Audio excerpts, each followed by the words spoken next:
नमस्कार, आदाब, सत श्री अकाल। स्वागत है आप सभी का आपके अपने YouTube चैनल पर। आप सबके लिए बहुत बड़ी गुड न्यूज़ है। बिहार शिक्षक भर्ती परीक्षा के तीसरे चरण का नोटिफिकेशन आउट हो चुका है। 10 फरवरी से आपके फॉर्म भरना स्टार्ट हो जाएंगे। इसमें अपेयरिंग वालों को मौका नहीं दिया जा रहा है। कहा जा रहा है जो अपेयरिंग वालों की इसमें मौका नहीं दिया जाएगा उन सब के लिए अगस्त में चौथे चरण की भी भर्ती आएगी। तो जिनका इस टाइम पे सीटेट क्लियर है, वैसे कहा जा रहा है कि बहुत जल्द आपका सीटेट का रिजल्ट भी आने की संभावना है, तो देख लीजिएगा। पर अपेयरिंग को मौका नहीं है। अब मेन इंपॉर्टेंट चीज़ पे डिस्कस करते हैं कि हमें एग्जाम की तैयारी कैसे करनी है।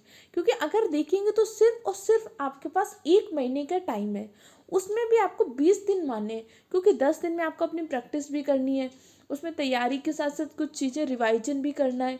तो आपको 20 दिन में कैसे तैयारी करनी है कि इस बार आपका नाम सिलेक्शन की लिस्ट में आ जाए।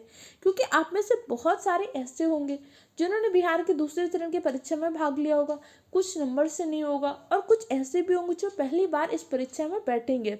तो आप दोनों को किस तरीके से तैयारी करनी है, दूसरे चरण की परीक्षा में क्या गलतियां की थी, अब आपको उन गलतियों को नहीं करना है, और कैसे कम टाइम में तैयारी करनी है। क्योंकि अगर आपको लग रहा हो कि मेरिट कम जाएगी, कट ऑफ कम जाएगी, तो आप गलत फहमी में हैं। क्योंकि पहले चरण में बेशक थोड़ी कम गई थी, लेकिन अब बिहार में भी मेरिट अच्छी जाती है और पेपर का लेवल बहुत अच्छा आता है, जिसे आप टफ लेवल कह सकते हैं, हार्ड लेवल आता है, बहुत इजी पेपर नहीं आता। तो आपको तैयारी भी उसी अकॉर्डिंग करनी होगी।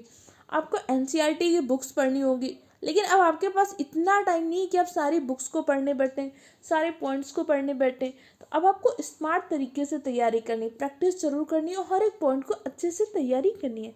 इसके लिए आपके लेट्स स्टार्ट स्टडी चैनल पर क्या होगा, क्लासेज आएंगे, उन सारी क्लासेज को जरूर देख लीजिएगा। इसके साथ साथ आपको पता होना चाहिए कि सिलेबस क्या है। देखिए, प्राइमरी में आपको क्या करना है, एक तो आपको जो 30 नंबर में हिंदी इंग्लिश आएगी, इसमें आपको क्या करना है, सिर्फ 9 नंबर लाने हैं। और तैयारी आपको 120 नंबर की करनी है। अगर प्राइमरी कर रहे हैं तो आपको 120 नंबर की बहुत अच्छी तैयारी करनी है।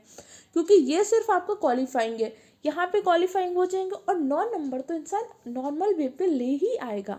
आपको जो तैयारी करनी 120 नंबर की तैयारी करनी। अगर आप जूनियर की तैयारी कर रहे हैं तो जूनियर में भी आपको अपने सब्जेक्ट में बहुत अच्छी कमांड होनी चाहिए। अगर आप मैथ साइंस की तो आपको मैथ एनसीईआरटी की आपको 9 से लेकर 12 तक की तैयार होनी ही चाहिए, मैथ और साइंस। अगर आप एसएसटी लेवल की तैयारी कर रहे हो तो आपको 9 से 12 तक की एसएसटी तैयार होनी चाहिए। ठीक है, तो चलिए हम देख लेते हैं कि जीएस पोर्शन के अंतर्गत आपको क्या पढ़ना है। देखिए, इसमें प्राथमिक गणित आएगी। प्राथमिक गणित पे मैथ का लेवल ठीक ठाक रहता है, बहुत टफ नहीं रहता तो बहुत इजी भी नहीं रहता। रीजनिंग आएगी, इसके अलावा कोई सामान्य जागरूकता आएगी, जीके आएगी, सामान्य विज्ञान से क्वेश्चन आएंगे, एसएसटी से क्वेश्चन आएंगे, भारतीय राष्ट्रीय आंदोलन, हिस्ट्री के अंतर्गत भी भारतीय राष्ट्रीय आंदोलन को अलग टॉपिक में दिया है, भूगोल और पर्यावरण। अब इसमें क्या होगा, बिहार स्पेसिफिक भी आपसे पूछेगा। अब जीके और करंट का सिलेबस बहुत ब्रॉड होता है, तो आपको उन्हीं सारी चीज़ों को पढ़ना होगा जो करंट चर्चा में है। अब जैसे अभी एक मैं एग्जांपल से आपको समझाती हूँ कि आपको अपनी तैयारी करनी कैसे।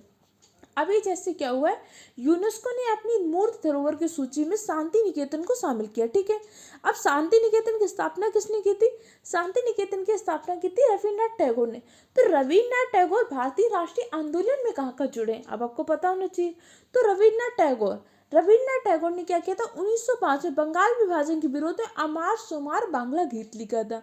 रविन्द्रनाथ टैगोर ने चंपारण सत्याग्रह के बाद महात्मा गांधी को गांधी की उपाधि दी थी। रविन्द्रनाथ टैगोर को गुरुदेव की उपाधि किसने दी थी, महात्मा गांधी ने। जलियांवाला हत्याकांड के विरोध में रविन्द्रनाथ टैगोर ने क्या किया था, नाइटहुड की उपाधि को त्यागा था। रविन्द्रनाथ टैगोर की रचना गीतांजलि के ने अवार्ड मिला था। तो अब आपको पता होना चाहिए कि करंट में किन चीजें चर्चा में है, तो उससे जुड़ा स्टैटिक जीके को तैयार करिए। जब इस तरीके से आप तैयारी करेंगे तभी कम टाइम में अपने एग्जाम में अच्छे से क्वालिफाई होंगे। और अब आपको क्या करना है, इन 30 दिन का बहुत अच्छे से यूटिलाइज करना है, टाइम वेस्ट नहीं करना, अच्छे से तैयारी करनी है, मेहनत करनी है, तभी सिलेक्शन की लिस्ट में उस पीडीएफ में नाम आएगा। तो देखिए, आप सबकी बहुत जल्द क्लासेस चैनल में स्टार्ट हो जाएंगी। इसके अलावा जो जीके की क्लासेज आ रही हैं उन सारी क्लासेस को देखते रहिएगा। इसके अलावा करंट की भी क्लासेज आएंगी, उन सारी क्लासेस को देखिएगा। और नोट्स आपको टेलीग्राम चैनल में प्रोवाइड किए जाएंगे। इसके अलावा टेलीग्राम चैनल पर मैं आपको एनसीईआरटी के कंपाइलेशन नोट्स प्रोवाइड कर दूंगी, फ्री ऑफ कॉस्ट होंगे। उन सारे नोट्स को पढ़ के जाइएगा, क्योंकि पूरी एनसीईआरटी पढ़ने का टाइम नहीं है। जैसे पूरी एनसीईआरटी साइंस क्लास 6 की साइंस की इंपॉर्टेंट टॉपिक को मैं अलग से तैयार करके दे दूंगी, 8th के लिए अलग के दे दूंगी। ऐसे सारे एनसीईआरटी के कंपाइलेशन आपको मिलेंगी पीडीएफ। उसके लिए टेलीग्राम चैनल को ज्वाइन कर लीजिएगा, वहाँ पे सारी चीज़ें फ्री ऑफ कॉस्ट प्रोवाइड की जाएंगी। बस अगर आप मेहनत और गुणवत्ता से समझौता नहीं करते तो आपका हमारे चैनल में स्वागत है।